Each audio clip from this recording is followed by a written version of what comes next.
வணக்கம். வாங்க கலந்து பேசுவோம். என்னுடைய பல கருத்துக்கள் உங்களுக்கு சில நேரத்திலே ஒத்துப்போகாது, பூமராக கூட தெரியலாம்.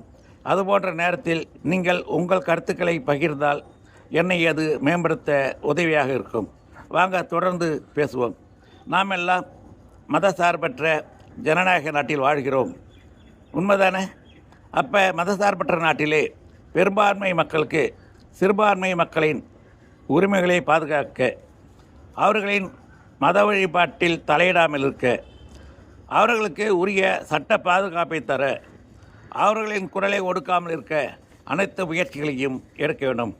அதன் அடிப்படையிலே தான் 1937 காங்கிரஸ் செயற்குழு கூட்டத்திலே வந்தே மாதரம் பாடலை தேசிய பாடலாக அங்கீகாரம் செய்யும்போது அதன் முதல் 2 பத்திகளை மட்டும் அவர்கள் எடுத்துக்கொண்டார்கள்.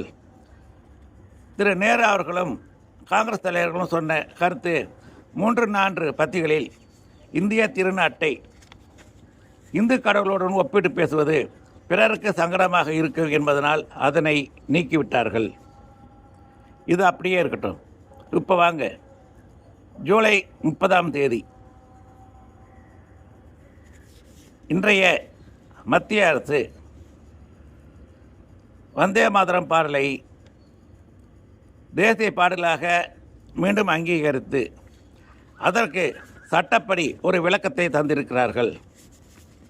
அதாவது தேசிய அவமதிப்பு மற்றும் தடுப்பு திருத்த மசோதா என்று ஒன்றை நிறைவேற்றி வந்தே பாரதம் பாடலை முழுவதுமாக அங்கீகரித்து அதனை அவமதிப்பவர்களுக்கு 3 ஆண்டுகள் வரை சிறை தண்டனை உண்டு என்று சொல்கிறார்கள்.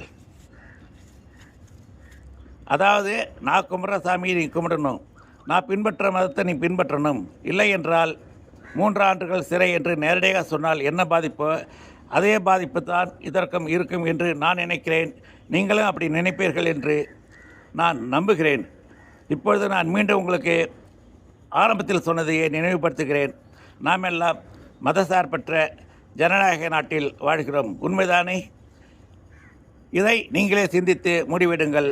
உங்களிடமிருந்து விடைபெறுவது கோவி சேகர். நன்றி, வணக்கம்.